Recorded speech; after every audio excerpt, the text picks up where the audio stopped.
Hello, this is Gemini. Welcome to Green Room, episode 8. 9. Episode 9, yes, of course it is. Yeah, because we just did I'm Telling You 9, so now it's Green Room 9. GR9. Alright.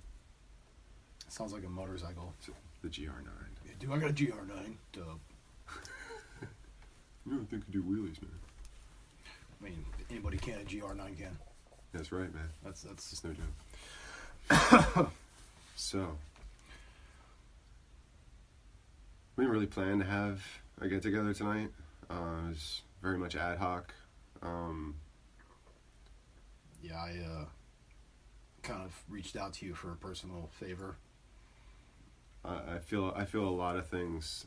I mean, just personally, and I know this shows me that I'm not the only one experiencing this, but I feel a lot of things welling up as a result of, I don't know, like maybe the last year of this new reality.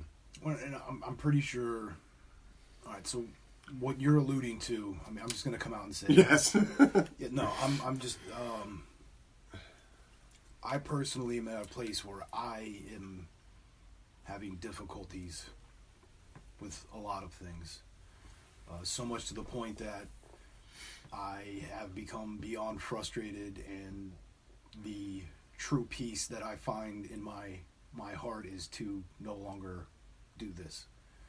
So, in true form, when you're feeling alone, as hard as it is to ask for help, I did it. And you came here. You showed up. You showed up for me. Which means that you had to leave other people behind, in a sense, for a few hours, which I hope they understand, and I'm sure they will. But yeah, me having these feelings and being where I'm at, I put it out to you and asked you for help, and in coming over to talk about these things, we decided, these are things that we should be putting this on the mic. So that's what we're attempting to do right now. So if Mr. Gemini does most of the talking tonight, please understand it's I'm not my usual self at the moment. Yeah, so I'm gonna have to take charge a little bit, and I'm trying to figure out how I'm going to. I mean, this is Green Room right now, so I guess I can just relax and kind of rant my way into it. But tree of trust kind of stuff. Yeah, well, you and I are firmly attached to the tree of trust with each other. I think that's not an issue, but we were having a conversation off mic not too long ago.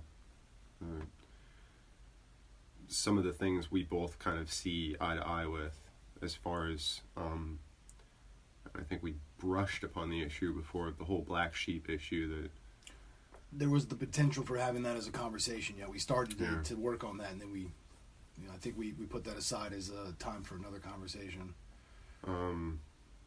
I mean, we all experience our own little vignette of what life has to offer us, right? I mean, and we have our own perception of it. It's what we do with that and how we move forward with it that makes us who we are. Right. And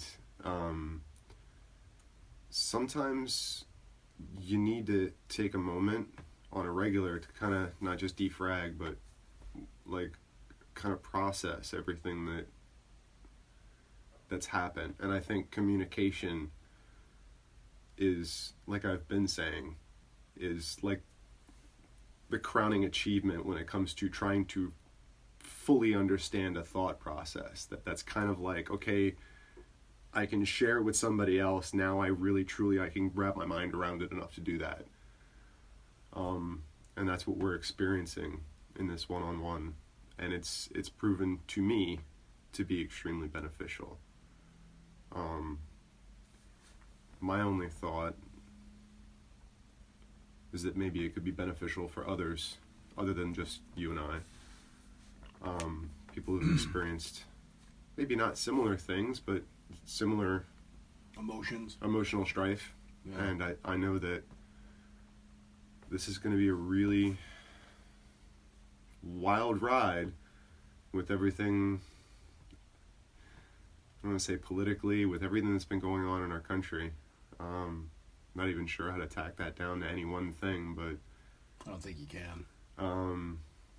There's a paradigm shift. You know, you go out anywhere now, and it's like you can see the sheep on the march, and it's kind of scary to watch. A nation of free-thinking, rational people has been overtaken by a massive zombies who care more for keeping their distance and covering their visage from others than they do about listening, seeking a helping hand, or understanding what it is that we're all agreeing to here. What is it we're all agreeing to? What is it we're giving up? And that I think is thrusting, I know it is me, kind of thrusting me up into this reality of where do we go from here? You know, I got things I got to figure out in the next couple months as to how I'm going to start supporting my family again, and I have no idea where to go from there, because I still kind of haven't processed the fact that I'm not willing to live in a world where I have to cover my face the entire time I go out in public. I'm not willing to do that. Yeah. Where do I find acceptance? Where do I find a group of people that use common sense and, you know, dignity and respect each other enough to, well, let's be honest, it's bullshit. And I'm tired of everybody trotting, like, tiptoeing. It's bullshit. We're giving away our civil liberties one at a time. Yeah, what's the Franklin expression? He who gives up freedom and... Those who would exchange liberty for safety deserve neither. Yeah. We're in strange times, people. I don't really... It's Twilight Zone out there as far as I'm concerned. And I feel like I'm the last holdout. And it certainly doesn't make these existential questions any easier. Because like I can't even figure out what I'm doing tomorrow, next week, next month, next year. And I got to handle that in this new paradigm that's being built for us. That it doesn't seem like we either have no choice in the direction that things are taking, or the choice is one that none of us are willing to take. I'm not sure which. Maybe I don't know. And you know, I would never expect nor want my voice to incite riot, but something needs to give, and I'm not sure what it is. But this venue has now become... What venue? This venue that we're in now, well, the Green Room, and I'm telling you, Okay. has become a sounding board and kind of an echo chamber for me, because I can kind of process through listening to how I work through some of these feelings that I have about certain, you know, spirituality, and coming to terms with understanding what that is and what that means to me. I mean, all these things change you as a person. Well, they should, because if they don't, you know, there's no difference between you and somebody who's just counting rosaries because that's their job. Well, You know, like, and not to pick on any one religion, because that's really not the point. We all have our dogma, and really it's just more bullshit. Let's be honest. One of the big letdowns that I've found since I was a child when it comes to wanting to consider myself Christian is the fact that it's an exclusive club, right? Whose membership can only be bought through the belief that a metaphysical person is a real person. And that this real person actually went through all these things, which I'm not sure that that's really the friggin' point. I think we're supposed to be looking a little deeper than just the surface of the story. I mean, myth is supposed to focus, there's layers. You know what I'm saying? There's the surface layer, which everybody likes to focus on. That's just the straight surface myth layer. But if you go beneath that, like Joseph Campbell would say, there's a deeper layer. There's a subtext. There's this is what's really happening. And then there's an even deeper layer than that where you get into the metaphysics of it, or the alchemy, if you will. But of course, that's probably a whole other conversation. I have said already that possibly tonight might be a journal entry night, but I'm not really sure how that's going to go just yet. I know when you say that, you mean by reading, not writing. So you would... Yeah, by reading some journal entries that I've previously written, but right. That would be only if I felt it necessary and pertinent. You know, that's kind of the platform we try to run on. Yeah, so keep it honest, organic. But I feel like right now, I'm trying to be in the now. I feel that more than you will probably ever, than anyone will ever know. We need this. Like now, we need to be in the now. We need to talk about this because you're not the only one going through this. I know we have another friend.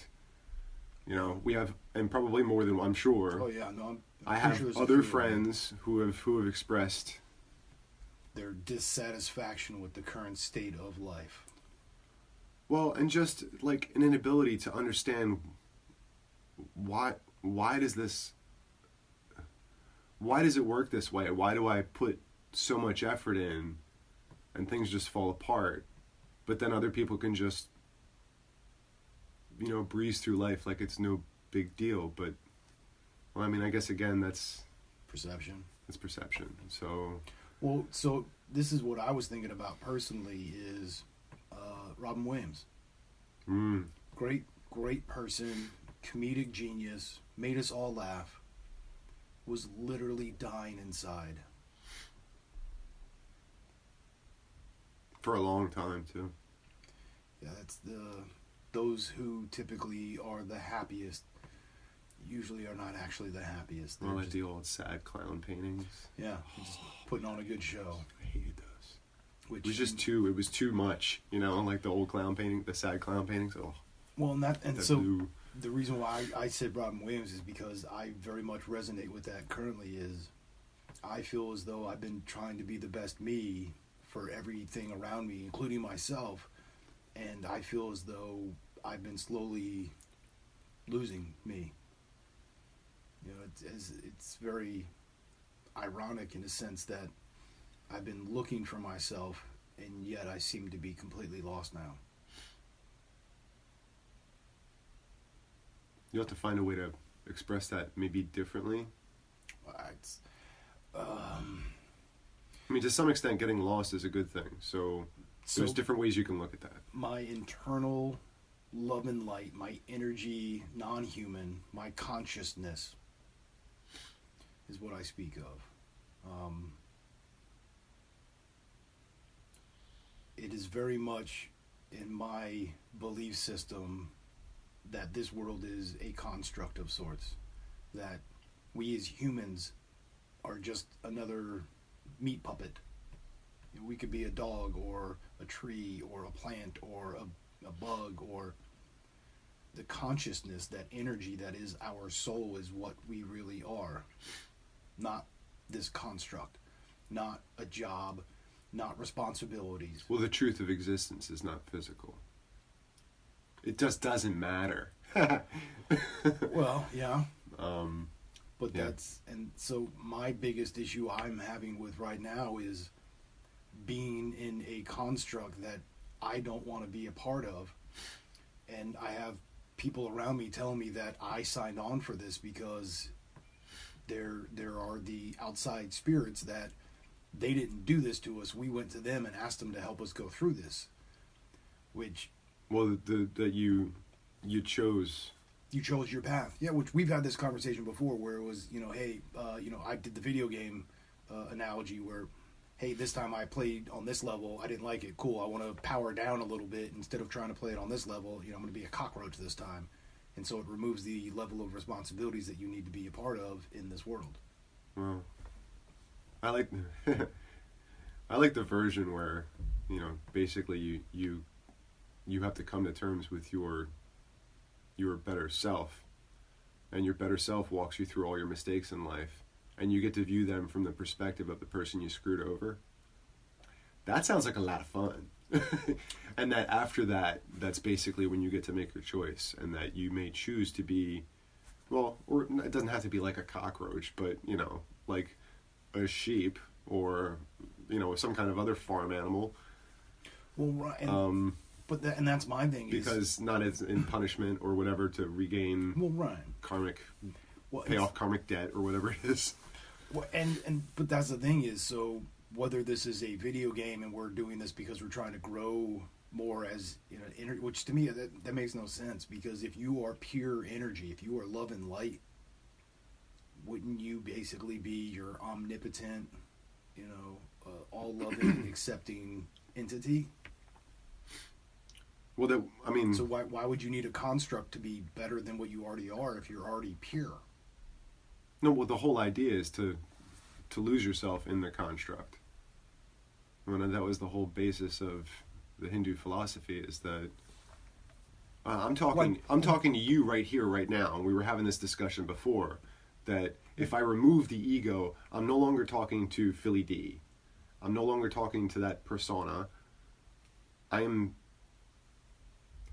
connected directly to the spirit. Yeah. And that the understanding is that technically there is really only one. That me talking to you right now is just me talking to myself. That we're all, and that's the true Hindu philosophy, is that who are you coming on as Philly D right now? You silly, I know you, Vishnu. I recognize you. Right. Who are you this week? And that's the way they view it. That it's just, this is the suit that you get to wear this go around.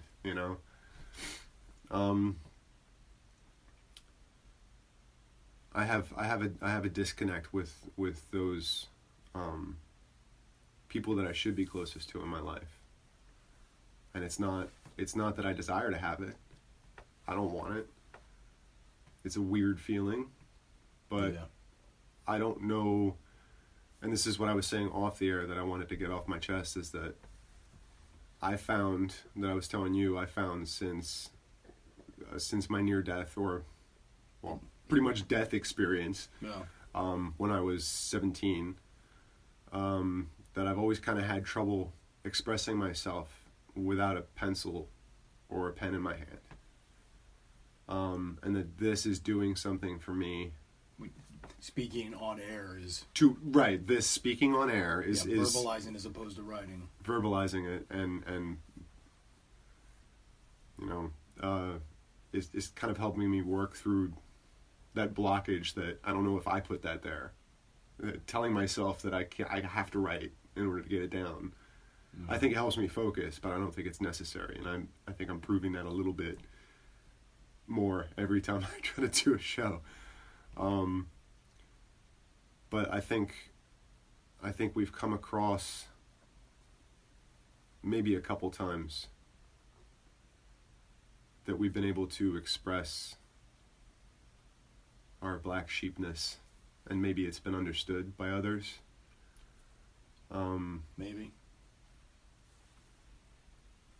If one person, right, has a positive effect from any of this. Well, and that was also kind of one of my statements to you, was I already felt like I've done that. So while believing in the idea of spirits and guides and these other entities that are helping us, I'm supposed to have this higher purpose when I feel as though I've already done. Well, we're all supposed to have a higher purpose. Right, but I feel as though I've already done the work that I feel comfortable with in saying I've left a positive mark in this place. And because of that, I'm okay with not being here anymore. I'm okay with pulling the plug and not playing the video game anymore. I'm okay with losing myself outside of this construct and just being energy and not a human being that has to have a job or has to wear a mask or has to be a part of what everyone else in society says. I don't have to do any of that. I don't want to do any of that. Well, my question to you, though, is do you have to pass on to pass on?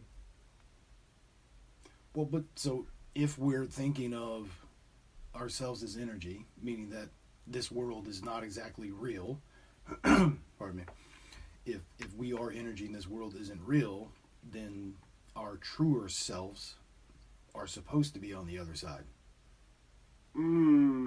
So do I need to pass? Do I need to move on to move on? No, I can be that energy on the other side, but then I get an extreme disconnect from this world. Or can you? I mean, this is the classroom. That's what it is. I don't know, maybe. Not to the classroom idea, but, can I do? I don't know. I mean, well, I certainly feel like I've been trying. And the philosophical side of me says that's always an option you have. If you want to check out, you can check out. Part of me says that you still have to come back around again because you're in class. Well, but so that you can't just get a free pass off the wheel. Like, you're gonna end up back on the wheel again. So, but that's if you subscribe to the belief system that we are here to fulfill these purposes and make things happen. To whether it's to learn your lesson, put the good stuff out there, whatever the deal is. If you believe in that construct, then yeah, I can understand that. But if that's not your belief system, then what? I don't know. I mean, I think that would be a terrible loss to the world to lose somebody with such insight. But that's, and I'm entitled to that opinion. Right. But what if that energy and light on the other side was the guiding force that brought more peace to this world? I guess. What if that one person at the party not being there because they're actually at the host location setting everything up? They're completely off site, out of sight, can't be seen or heard or nothing, but yet they're handling all the good stuff. They're making sure everybody else is having a good old time because of that. But I guess the older I get, the more I really truly believe that there is a purpose and a reason behind everything, but we're too nearsighted to see it. Well, but so in that same regard, what if my purpose is to do what we've just done, put these episodes out, and then just be gone? So, maybe me feeling this way. So maybe me feeling this way is not me feeling this way. Maybe it's me already being in the know and accepting that my time's coming. That's really morbid. And so I'm just trying to... You still owe me 12 episodes, so just... I appreciate the levity. Thank you, my friend. I think we owe the world. I think the world needs something and I don't know. It's not hokey. I don't think it's hokey at all. I think there's.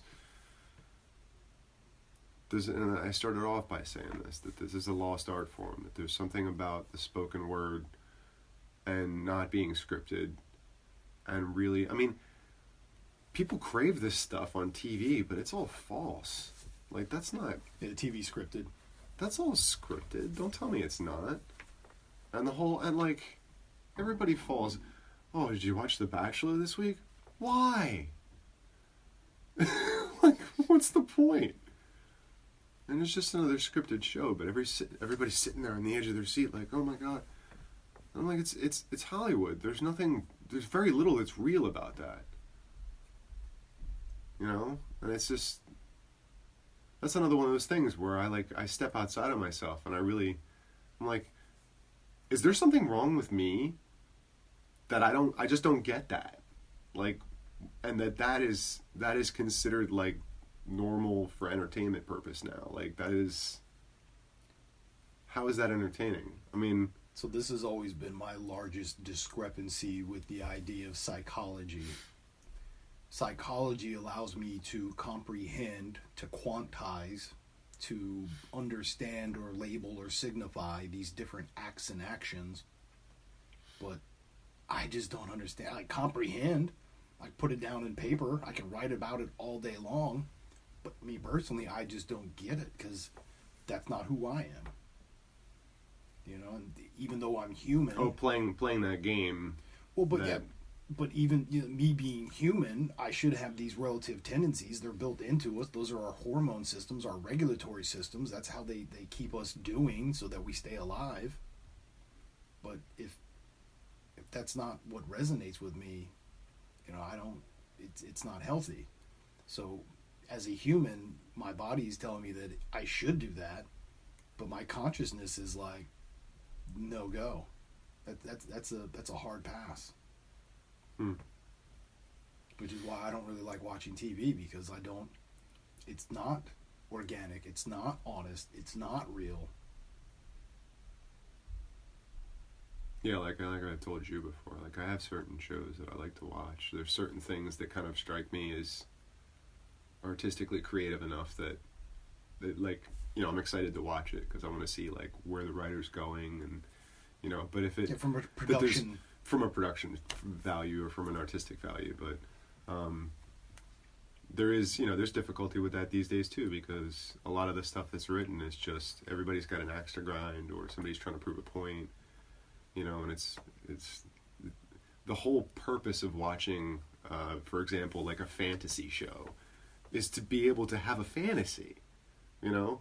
You don't want to be reminded of reality the whole time. Like, you don't want all these, you know, when you see the same political themes come up, like I don't. But see, that's my thing is, like if I'm watching something, I'm trying to get away from. Yeah, I ingest my data that would support my life choices, and I've been slowly focusing that down to very specific components. You know, which that, and these are things that bring me right back to I've already rationalized all this out. I've already thought about it. I've already made peace with it. I've been at war internally for so long.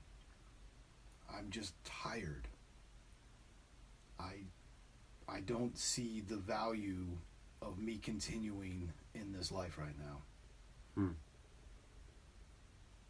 And, you know, I'm not saying that there isn't for others, because to me, the image that comes into my head is you're famous when you're dead. So maybe us doing all this is great, but then all of a sudden it's like, hey, these guys did it, and this dude... Dude, that's really morbid. But what if that's the thing? That's not for me to decide that's the thing. See, this is what I'm trying to get others to understand is, if I'm supposed to go along with this idea, if I'm supposed to do all these things that I signed on for, then you all need to accept that maybe this is the thing. So maybe the reason why I feel this way and it's easy for me, because this is the door or the pathway I'm supposed to be traveling. Everything else has been funneling me this way. So it's not that I've been blocking myself, it's that universe is like, yeah, no, we're going to push and push and push until we finally get a diamond out of this piece of coal. And even if that means that you're no longer in this plane, that's what we're going to do. So maybe I signed on for that. I don't know. Do you feel like proceeding with this show helps bring some of that stuff up, and maybe that's why all this stuff is surfacing, or is it just... Well, the psychologist in me says possibly. I mean, because the stuff we talk about, it's not, we don't talk about surface stuff, really. We talk about kind of... We dig deep. Yeah, I mean, it's not always emotional deep. I mean, sometimes it's sciencey deep, or... We look at it. Yeah, we look at it from what I would like to call a intelligent perspective, because it's intelligent and open perspective. Yeah, I'm no scientist. I'm no doctor. Well, but to me, the intelligence is that you're willing to understand from different perceptions. You're willing to be humble in your expressions. I mean, it's just, to me, that's what intelligence really is. It's not book smart. You know, that's learned. You know, intelligence is a whole nother animal. So, and that, you know, so the rational side in me is, I've already done good work, right? So if I've already done this good work, if we're doing what we're doing now, and this is what gets everything out to everybody, then, you know, if I'm the one that's got to take the hit for the team, then fine. But why would you have to? Somebody has to. But it doesn't mean that person does something and they're no longer here. Maybe they could do it and then like 30 years later they're not here. I mean, and not that it has to be this way, but do you really think that any good is going to come from that, or any good's going to come from what? Not being here anymore? Yeah, from you checking out maybe prematurely. But again, is it premature? Yeah. Because if we really are believing, if we're going to be on that faith, the idea then to me is if I'm supposed to be here tomorrow, then I will be. Because there's all these other energies that don't let me basically get a choice in the matter. So again, maybe it's just, this is a culmination of me just getting to a place where I realize I've put a good enough, a decent amount of good in the world for people to be a part of, that it's already made a positive impact. Maybe that was it. And it's the fact that now that I'm no longer here and they're like, oh my God, I wish this person would have been, that they actually pay attention to it and they actually get the truth from it. I don't know. And what do I have to serve as your living suicide note? I wouldn't do that to you. Well, you're just going to leave me standing here holding the mic. Well, but if that's the thing... I mean, honestly, and I've already said this earlier, I don't know what the thing is. Neither do I. And that's what's bringing all this up, and I don't think it's I've been doing my best since being laid off to try and understand that job is not what gave my life value. Right. That job was just something that allowed it to happen. That everything, that job was just as much peripheral as it was meaningful, because for me it was a paycheck. But now I have to come to terms with trying to discover, like, how do I define myself? Like, what do you do?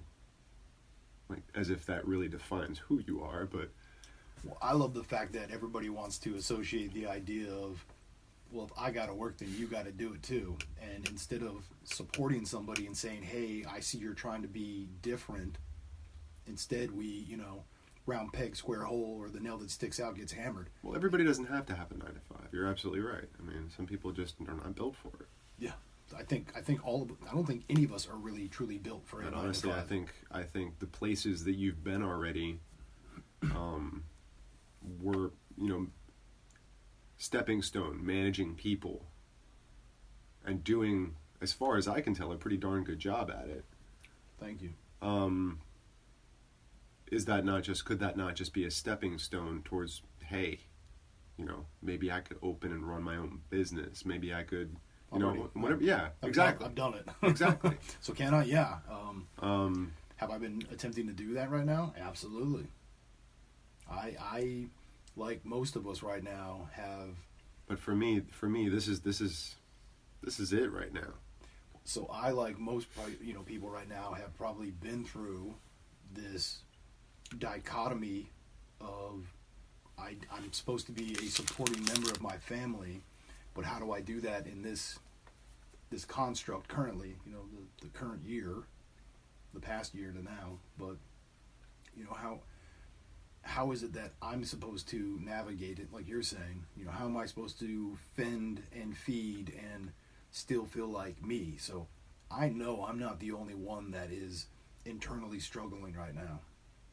I know that there are tons of us out there that don't have enough time or money or family or friends or patience, or there's tons of us that are just beating ourselves up. And you remember growing up, like, especially if you were going through or maybe you had a long distance relationship, and somebody would say that whole, absence makes the heart grow fonder. Well, we're kind of missing that right now. And just, how many of us are mom, dad, kids, all in the house, all working, doing school, it's nerve-wracking. I come to do this as a release, and honestly, because writing is my wheelhouse, but this allows me to open up, kind of blossom in a way, and learn how to express myself with a really good friend of mine. But, like, honestly, like, for right now, this has been kind of a nice constant. And I'm not sure that I want it to end. So this whatever that means. So this is, that's pretty much like the bargaining stage, it sounds like. Well, it sounds, and that's my thing. So I'm feeling more from you. It's not so much you don't think I shouldn't go because it's not the right thing to do. It's you don't want me to go because you're going to miss me. Is it okay to be selfish? It depends on who you ask. I mean, we're talking about, if, truly in that frame of mind, there's no selfishness and there's no altruism. I mean, are you not my hand that's burning in the fire? I don't need a thank you from you. If I see you burning in the fire, I reach you over and I pull you out of the goddamn fire. That's my fucking job. And I don't expect a thanks for it. Yeah. But what I don't want is for you to turn around and come back and jump in the fire. So it's something that I have to learn how to deal with. But, and that was kind of leading back to what I was considering reading to you was a piece that I titled Rum and Xanax that's very personal to me. And I'm not sure if I'm going to read it or not. But the point of the whole thing was I was 14 years old maybe, and I had to deal with the distinct possibility that for a moment to imagine that I was going to grow up the rest of my childhood without a father, and what that did to me psychologically, that no matter how much I desired escape, that it was not an acceptable outcome for me. Because I realized from experiencing it from my perspective that there couldn't be a more selfish act, and that sounds so bad. But it's so true. But anyway, that's been, like I said, I'm not sure if I'm ready to read that, but doesn't sound like it. The essence of it I just put out there and kind of laid bare for everyone. So yeah, that took a little pressure off you, I can see. Yeah, a little bit. You had a sigh of relief afterwards, so yeah, there was definitely a release out of that.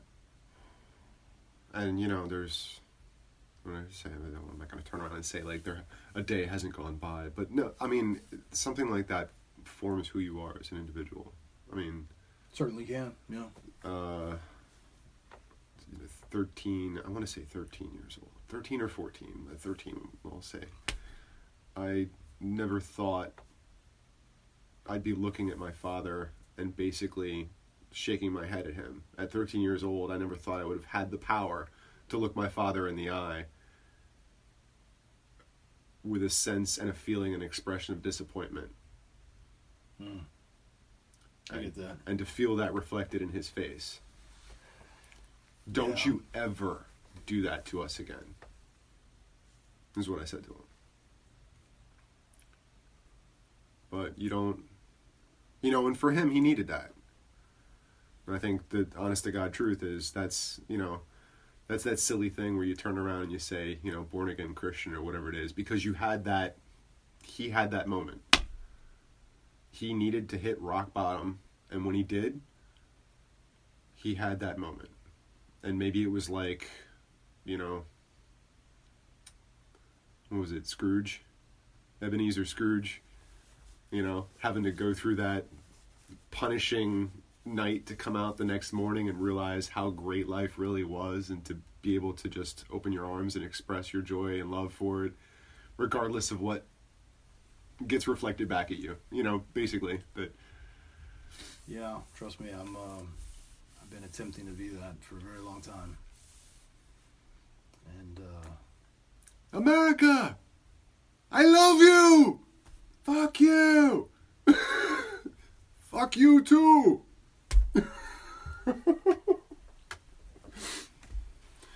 Anyhow. yeah, I'm appreciating your levity, and I'm just unfortunately I'm at a place where I think I've made peace at this. Like, it's just it's very difficult to understand what happiness is if you never really knew what happiness was, or at least not in this world. So if I'm this love and light and energy, I would assume that I would have at least a cursory knowledge of this. So I should be able to be happy. I mean, it should be built into me to have this comprehension and ability to do it.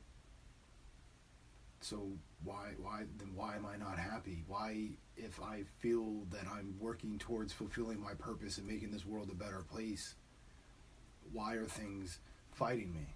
Why is it that I keep seeming to get corralled back to this idea that no matter how much I want to bring peace and joy to this world, that it's either not my time, or, you know, I mean, I read to you a journal entry that I had where you can be as ready as you want, and the timing may not be right. So you're prepared, you're ready, you know, you're standing out on that bus stop ready for the bus to pick you up and go on this journey. But the universe is like, no. You got to wait a little bit longer. You know, so to me, it's like, if you're supposed to be in this flow and then things just kind of happen, then it's very, you know, upsetting, frustrating, when you're just trying to put as much good and joy as you can and be honest with yourself. For me to look at the 4 agreements and attempt to live my life in that fashion, and yet here I am still feeling like the universe is like, no, gotta keep waiting, just keep waiting. No, you're doing fine, just keep waiting. But what am I supposed to do in the meantime, you know, about feeling like I'm not doing what I should be doing? If I'm not feeling like I'm being that partner in my relationship because I'm not happy, if I'm, you know, how am I going to be that good person for my community if I'm not truly happy? Like, if I'm not comfortable being me and being happy in this world, doesn't that say something? You know, because you get both arguments where that's my fault, but then, you know, the reverse is, maybe this isn't my time. You know, maybe I'm not supposed to be doing this right now as much as I want to. There's 2 ways to look at the "that's your fault" thing. Right. It's well, that's your fault, like you're saying, or there's something you can do about it, is a better way to look at it.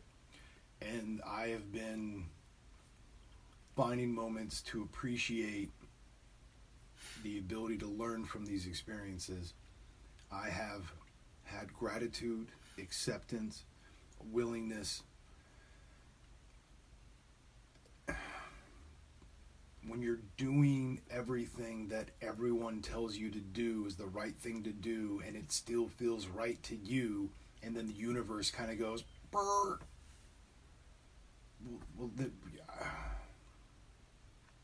It's really difficult for me to process.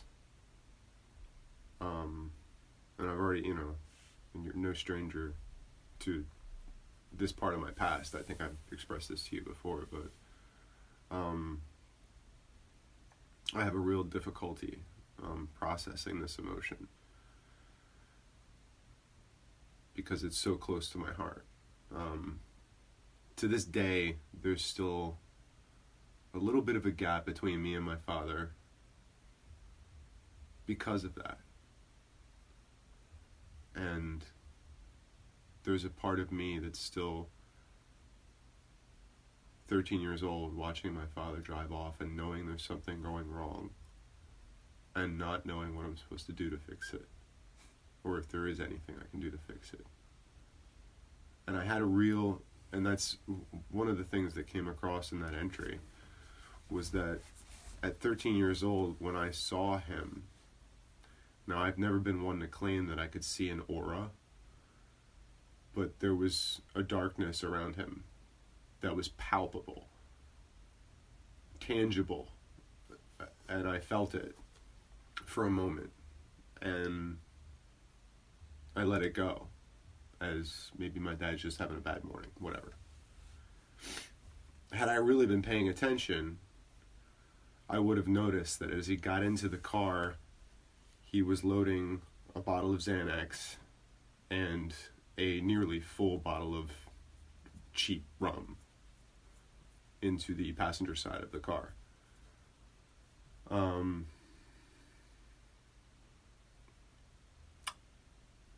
Hey, Dad, what's up? Where you going? Going out. That's all he said. I love you. Me too. That could have been the last time I heard my dad's voice.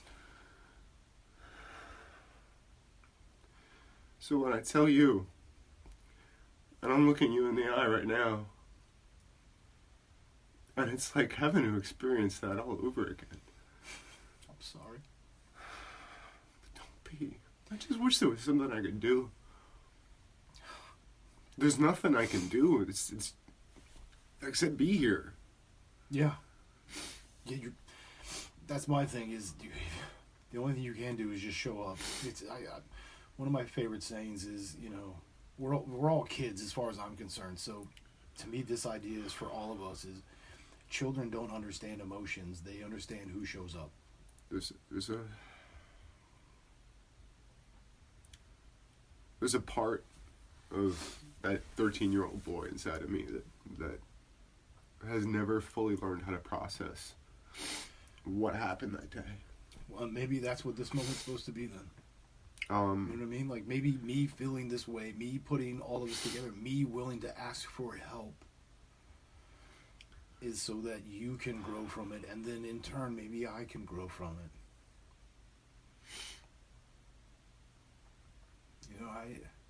The last thing I want to do is be a burden to anybody. I think that's the last thing any of us really want to do, is to feel like a burden. And that's, especially to those who love us. And I get it. I do. I get it. But I guess I get this side too, because this is what I grew up with. This is what I know.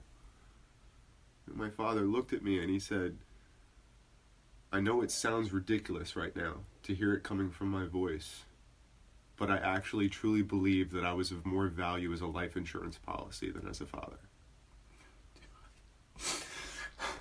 How the hell do you process that at 13? I just want to go out and play. I don't know what that means. So I get it. But I don't know. I get it from this side first. This is the perspective that I was gifted with. So, yeah. Wow. Yeah. A lot of unresolved stuff there. Again, that's... And it's not from lack of trying. I mean, I've had pretty much this same conversation with my father before. And what's he do? He apologizes. Well, what can he do? Because it's the only thing he knows what to do. Right. But really, there's the only way you can. But like just to listen. Kids don't understand emotions. They understand who shows up. And because we're all big kids, basically, we're all just children trying to be adults. I mean, to think that a half-hearted "I love you" under your breath, it could have been the last words I heard from my dad. So, for those of you that find joy and happiness in this world, if you have anybody that means something to you, the next chance you get, hug them, tell them you love them. Don't walk away from a conversation without saying I love you or goodbye or that I care for you. Muffle it under your breath and fucking walk away. If you truly love somebody, fucking tell them. Show it to them. I'll never leave a conversation without it. Well, That is the rudest thing you can ever do to somebody who you love. Is it? To take away that ability to say, "Hey, I love you," and then not say it. Is it though when you don't really feel it for yourself? And that's what I don't know how to fix that. There's nothing I can do to fix that. There's no. I can't. There is a switch, but I can't flip it because it's in there. I've been trying to find mine. See. And I've been doing different things for community and family outputs to put my example of what it is to just suck it up and go to work and take care of your shit. But in doing this, I'm not happy with who I am. To play these games of this construct does not give me joy. As much as I try to find the happiness out of that, the true gratification I get is learning a lesson. It's not happiness. It's not joy. It is a positive, because I took something away from it that was a gift. So, there's definitely a positive there, but that doesn't make me happy. Being around the people that I love and having them show me that love back makes me happy. To give love to those around me and have it be reciprocated as often as possible to the deepest level possible makes me happy. As I'm sure it does for a lot of us. Well, yeah, I mean, that's... But in this world right now, that's difficult to do. That's how we validate who we are. Well, it's also built into our hormonal system. The greater connections we have, the more physical we are with one another, the more we touch and hold and be intimate with one another. Our brains give us more oxytocin to tell us, yeah, this is good, keep doing it, it's happy. Well, I mean, But so here I am doing that. That's a chemical representation of what's going on. Yeah, exactly, But so I'm doing that, and my body is just like, I'm not pumping out the oxytocin. So to me, it's like, all right, so this is either not a good relationship, or there's something wrong with me. So I don't know. I mean, like we were saying, and I've always considered this because, like I said, that for me was never an option because I realized what that did. And yeah, we should just call this "I'm Telling You" instead of Green Room because I don't think we're gonna stop. There's a lot of honesty coming right off the bat here. And this is...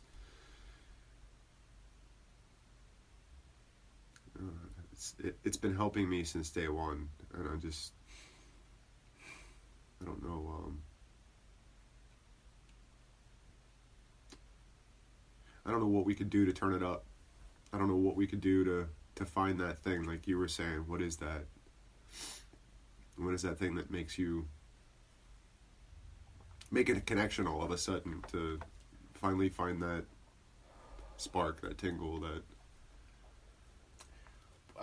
And that's my... I thought I had found it a few times in different people and things, and... But why are you looking outside? Well, but so that's... I as a child, left to my own accord, not getting picked on, beaten up, pushed around, shoved, kicked, stolen from... When I was left to my devices, I was so happy inside because I was being left alone. And I wasn't happy being alone. I was happy because I wasn't being beaten. Because I wasn't being spit on, talked down to, kicked, shoved. This is all stuff from Cali, or this is... Yeah. Okay. So I know how to be happy. I know that inside there's a child that just wants a fucking hug. But hugs don't pay bills. Hugs don't make the world go round. Happiness doesn't keep this construct moving, and this is my issue. I want to be happy, and I feel as long as I'm truly a part of the way this world operates, I won't have that. So, yeah, did I take and go external in hopes to have a connection to make me feel more human, to be better a part of this world? Yeah, I did it with myself, and I did it with others. I did it with animals. I did it with plants and trees. You did it with animals? Fish. Sorry, sorry. No, I'm totally serious. I'm totally serious. You're being facetious, and I know. I appreciate the love. I'm trying because I need to. Because otherwise I'll go. You know, it's. Yeah. Again, I appreciate it. It's not lost on me. But yeah, And I get it. I do. There's a. I mean, obviously, I don't get it, because I made a promise to myself, God, anyone who's connected to me, when I was humbled by the experience that I had at 13. It was almost like reactionary that was a promise I made that no matter how bad things got, that would never be an option. Because to me, all life is sacred. Well, but so that's my thing though, is as light and love, as energy, that is your life, not your meat puppet suit that you're sitting in right now. So you leaving this world is not you ending.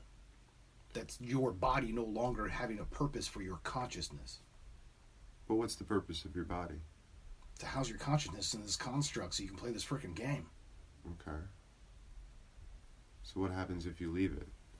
I get to be energy and love and light again, without a fucking meat suit around me to tell me that I have to have these emotions and pay bills and be a part of society the way that everybody else sees it. I don't have to agree to all of the rules that everybody else thinks is what's best for them and not what's best for all of us. So I'm attempting to be the most selfless by being one less thing to be dealt with in the world. I need to somehow get in touch with your spirit guides. Oh, I have their names. I'm more than happy to. Do I have to invoke? I don't know how this works, but we can go on a guided meditation together, and I can introduce you, because I actually pulled them out. So they are on this side of the world now with me. They are energies in this construct, and so I mean, if you have this connection, I mean, I have to ask, what's their take on all this? I mean, it's ineffectual to them because they're spirit energy, or they're... Because really it doesn't, in the grand scheme of things, if you want to put it that way, if you were to look at it as a strictly Buddhist... the way I perceive it matters not. Right. So the way I perceive it currently is, typically I feel very connected to them, and I'm able to understand the energy, idea, expression. Typically when I feel like I'm messing up the most, I definitely feel that there's a shove to kind of just either get me to be patient or to refocus. I have nothing behind me right now. So that's why I'm like, I almost feel like us doing what we're doing is what I'm supposed to leave behind. Now, it doesn't mean that it's tomorrow or next year, but I've made peace with this. That I have already done a very good job touching those around me in a positive manner. So maybe my purpose has been fulfilled, and I'm just cognizant of that time coming, which is why I'm okay with it. I don't know. I know me, like a lot of other people out there right now, we're all tired. We're all emotionally, physically, and spiritually beaten up. None of us really want to be a part of this world the way it is right now. So I'm sure I am one of many that feel this way and have rationalized the same exact thing. So maybe I'm just tapping into that, and it's the world that's screaming, and I'm hearing it, and I'm expressing it as my own concerns. I don't know. All I know is I'm not happy, and I want to be. I want to be able to wake up with a smile on my face. I want to be able to get a phone call from somebody who I love and instantly be lit even larger than life because I was already happy, and now I'm just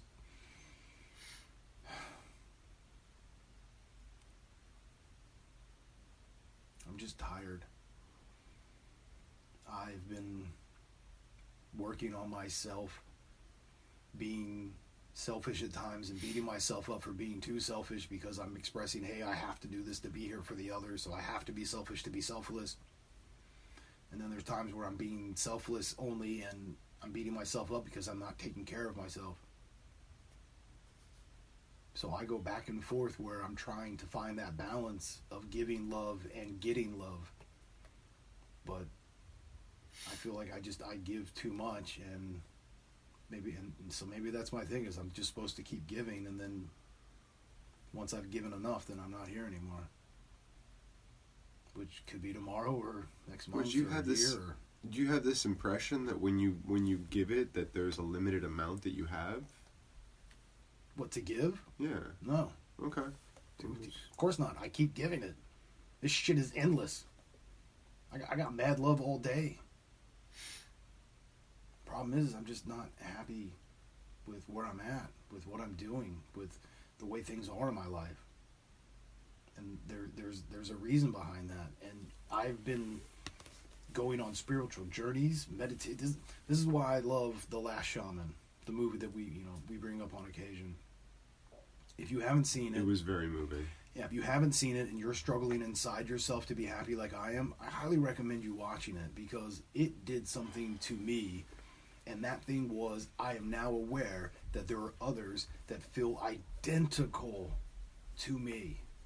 That they've been through these same scenarios that have caused them to have this internal pain that keeps them turned off. I keep coming back to that. I mean, maybe the word charade, like the feeling that it's just a dog and pony show. That really it means, it's much ado about nothing. I mean, don't get me wrong. I waffle back and forth between, life is great when I look at all the wonderful things that I can choose to, appreciate and understand and keep close to me, family, loved ones, other than I mean, obviously family is not all blood, but and there have been a number of experiences that I've had in life that, and maybe it's because of my accidents and my head contusions, I'm not sure, the way I look at life, but I came back from pretty much being dead and being, there's a week and a half completely missing from my life. Like, just completely gone. Oh yeah, I'm aware, bro. And I came back, and the best way I could sum it up is that there's this, life is too short for me to go on, like, worrying about this and that, and just, it was that moment that, as I started piecing together what really did happen, and that's a whole other conversation. I'd actually love to get into that right after this, but just realizing, well, first off, that wherever I was, it was not in my body, and there was and maybe this is why this is such a thing for me. There was a schism at that point. There was a disconnect. There was I had it expressed to me from a spiritual friend of mine that a veil was removed. Some of you ever think of okay. Yeah, spiritual veil of sorts. A spiritual veil, right.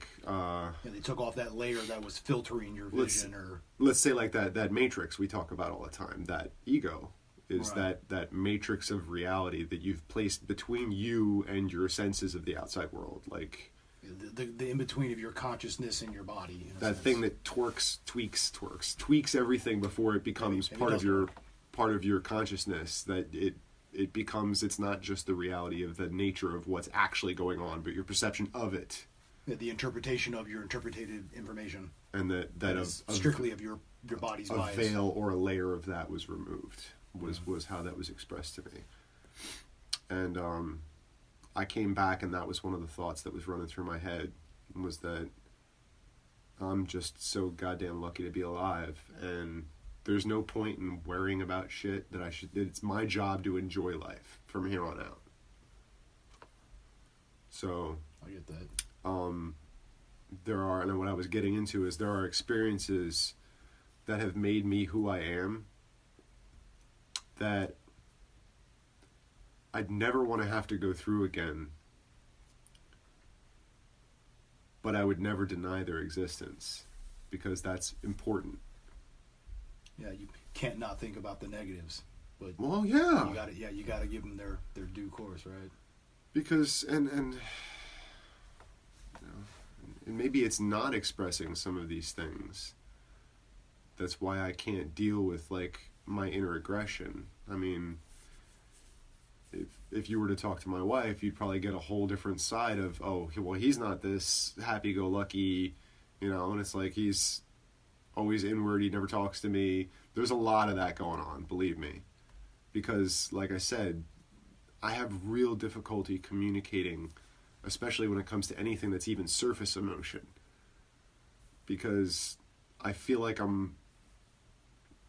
I don't know, it seems like it's more than I just can't express myself. It seems like I don't care about the same things per se that you care about. Okay.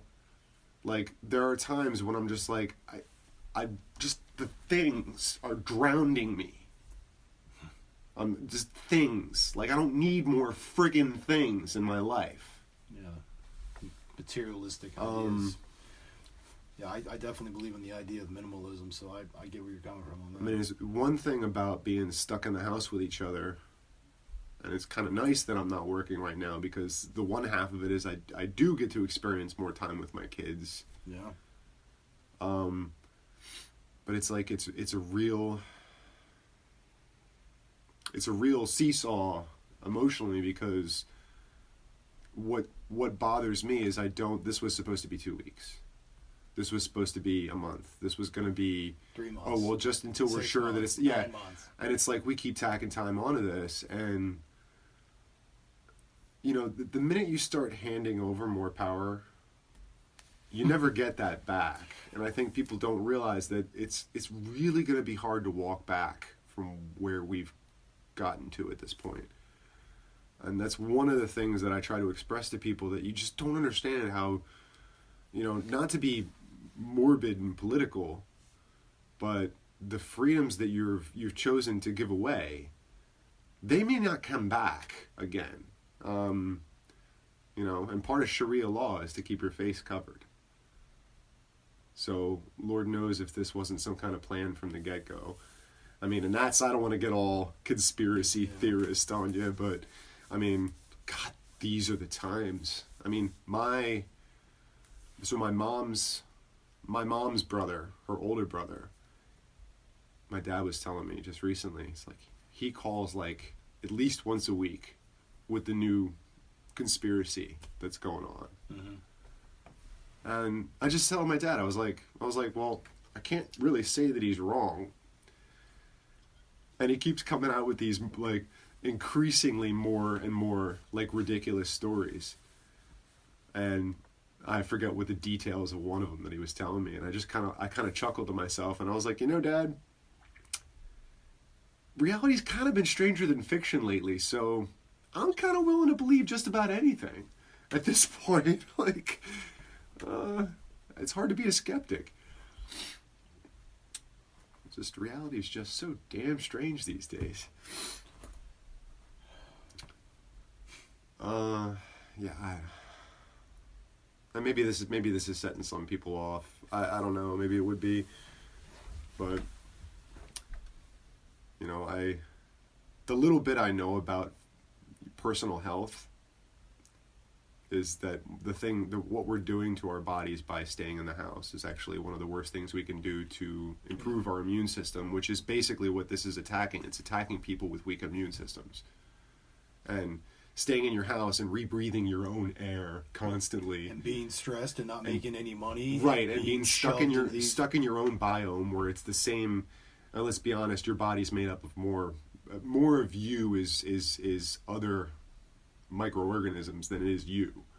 Yeah. I mean, I think I've heard it said some ridiculous amount, like 70% of your body isn't even your. I mean, it's like, you know, some ridiculous amount that you're bacteria, fungi, right, molecules, you know, all that kind of stuff. Yeah, little microbes, little tiny one-celled animals, whatever. I mean, there's a whole you are a biodome.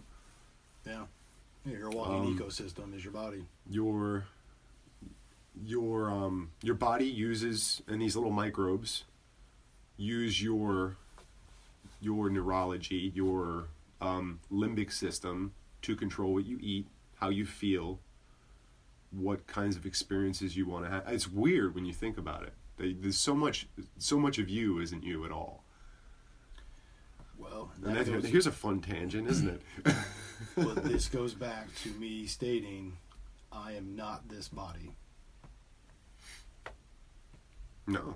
So why does it matter if I just choose to not keep it anymore?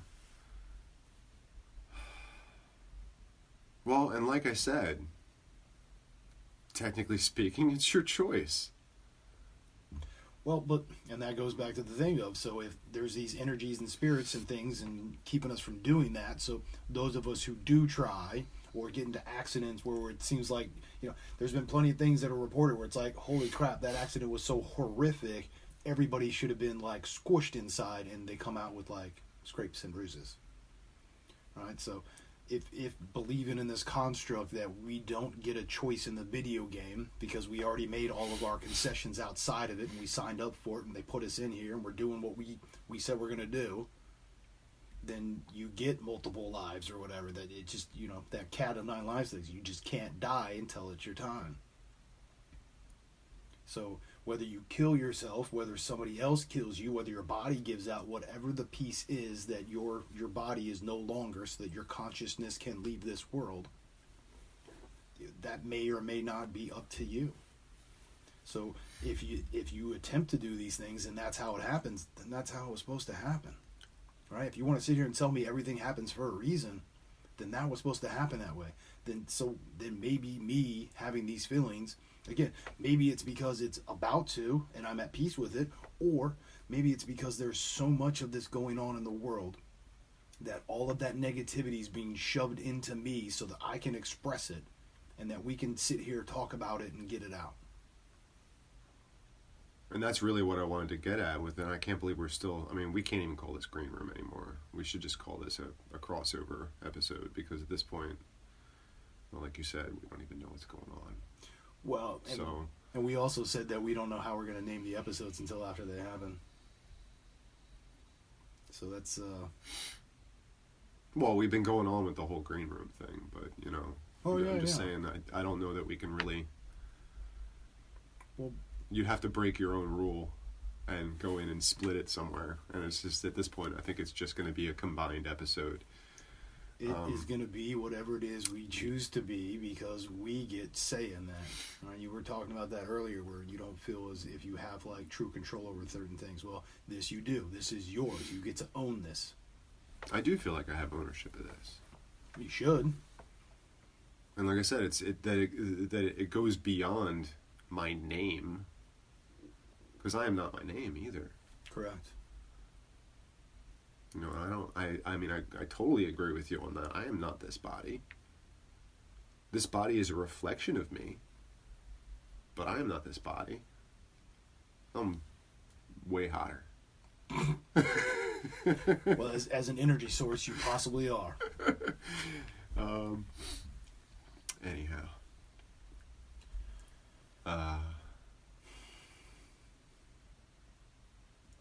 Not sure where I want to go, and maybe we should take a break, maybe see if we want to come back. I don't even know. Yeah, I think that's probably is that our longest Green Room? Relative. I think there was like an hour and 12 or something before.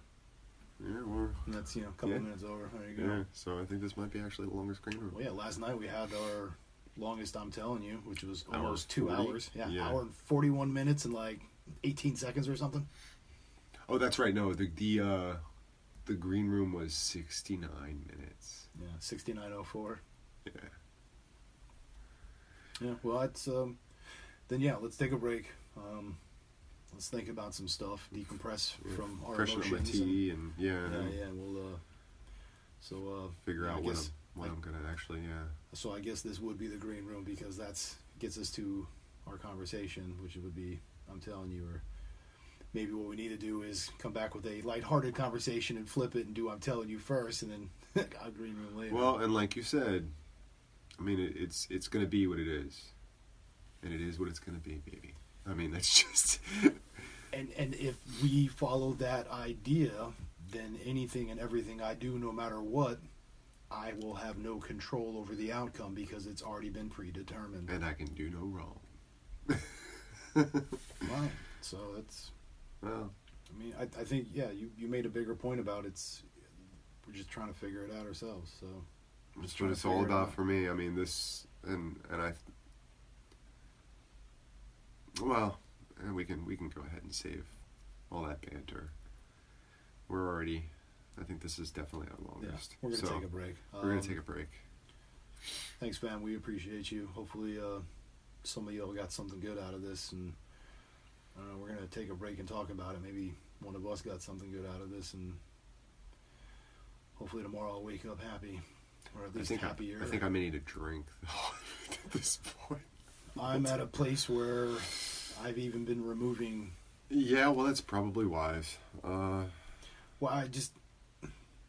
I want to be happy so bad that I'm willing to remove things that I know can and have brought me joy, so that I can truly find the happiness and not have a feeling that something else is contributing to or modifying. Or I want my true happiness for me.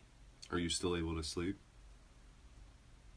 Honestly, my sleep lately has been more out of pure exhaustion from internal dichotomy work. I've just been beating myself up so much that I wind up passing out for 3 or 4 hours, and then I toss and turn for another 2 to 4 or 6, or because I mean some days I can sleep for like 5 or 6 hours and I'm okay, and then other days dude, I gotta sleep for like 10 or 12 and I'm still not okay. And there's also some, what I'm being told is health issues that are going on, but can't be pinpointed either. So that's another thing that's weighing me down. I don't know if it's stress induced or if this is just my body telling me that I'm getting closer to that point and I need to wrap it up. Yeah. So, well, that sounds like definitely something we have to talk to off mic. But thanks everybody for coming out, and thanks for. Hopefully, we'll have many more episodes to go. And I just really want to say, while we're still on the mic, that I'm glad I could be your one phone call, if that's what this is.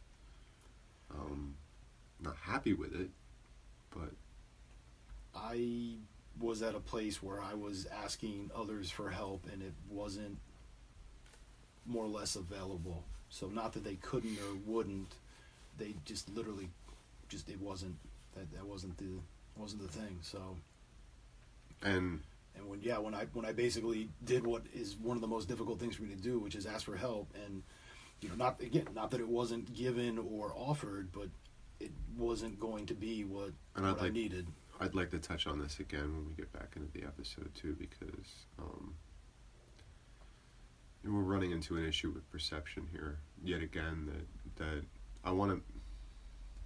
I just want to preface that by saying that it's not to say that the people in your inner circle aren't trying, but I feel a real, and that's what I was expressing earlier, is that I feel a real sense of helplessness when this kind of conversation takes a turn like this.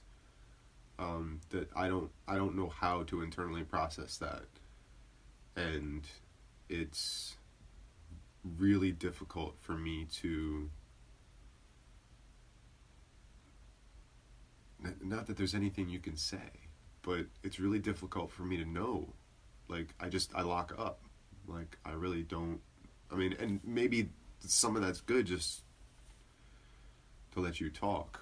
I mean, to let you open up, because a lot of this, and it's not just you. I've had to deal with this before with other people. Is that a lot of this is coming from a place of, you don't feel as though you're being properly reflected in those that you care about, that should see you. You know, like, you don't feel like you're seen. You don't feel like you're heard. You don't feel like there's. This is definitely something I struggle with the most. Is, yeah, but you know what? We're gonna take a break and we'll come back and Well, that's what I'm saying. That we'll use this as a marker. I want to come back to this. Yeah, again. we can. That is, because that's going to be because that isn't the exact perception or belief that I have. But you're close. So yeah, let's again, thank you, fam. If you haven't hugged that person that you love and know is struggling, including yourself, do it right now, please. Call them, text them, hug yourself, something. And I try to do the same thing, but we forget sometimes. You should never go to bed angry with someone you care and love. Don't hang up the phone without saying I love you. Don't leave the house without saying I love you. Don't walk away from work without saying I love you. Do whatever you do, when you leave that person that means something to you, I don't care if you're angry or upset. Say, let them know you love them. If you were moved at all by my speech earlier about the last words I could have possibly heard from my father, I'm pretty sure we were both crying on that one. Understand that it's not worth the fight. It's not worth being right. Sometimes it's just worth I forgive you. Can you forgive me? Can we just move on from here? I love you. Yeah, and sometimes it's just, you know what, I'm going to listen to you, and there is no need for an apology. Just get it out and be done with it. Express yourself, be happy with that, and let's both move on. So, thanks for being here. Thanks for listening. We'll be back. Well, just reach over and push that other button. Thank you, brother. All right.